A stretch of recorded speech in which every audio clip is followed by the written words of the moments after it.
కాకి తల మీద వాలితే మరణమా, లేక ఇది ఒక మూఢనమ్మకమా, లేక మనకు తెలియని సైన్సా అని తెలుసుకోవాలనుకుంటున్నారా?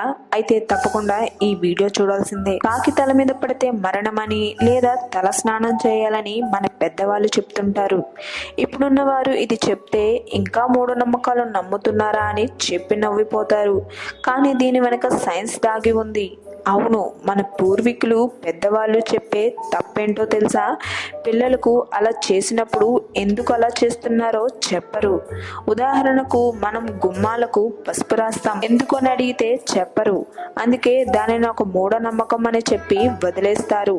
ఇప్పుడున్న కుర్రవాళ్ళు అదే పసుపు క్రిమి సంహారిణి అని, అది రాయడం వల్ల బయట నుంచి వచ్చే క్రిములు నాశనం అవుతాయని చెప్తే ఎందుకు నమ్మరు? సేమ్ టు సేమ్ అలాగే కాకి తల మీద పడితే స్నానం చేయాలి. ఎందుకంటే కాకు కుళ్ళిన ఆహారాన్ని ముట్టుకుంటుంది. అలా తిన్నప్పుడు దాని కాలికి, వంటికి, ముక్కుకి ఆ క్రిములు అంటుకుంటాయి. అది మనల్ని గీరినప్పుడు, పొడిచినప్పుడు, వాలినప్పుడు ఆ క్రిములు ఎక్కడ మనకు అంటుకుని ఉండిపోతాయేమో అని పెద్దలు తలస్నానం చేయమంటారు. ఇది పిల్లలు కరెక్ట్గా కమ్యూనికేట్ చేయాల్సిన బాధ్యత మాత్రం పెద్దలదే. ఇక మరణం విషయానికి వస్తే ఇది జ్యోతిష్యులు కూడా ఈ విషయాన్ని కొట్టిపారేస్తున్నారు.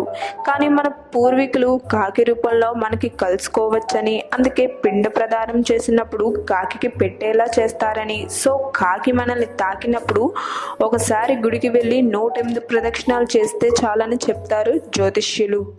ఈ వీడియో కనుక మీకు నచ్చినట్లయితే లైక్ చేయండి, షేర్ చేయండి. మరిన్ని భక్తిపరమైన విషయాల కోసం మా ఛానల్ని సబ్స్క్రైబ్ చేయండి.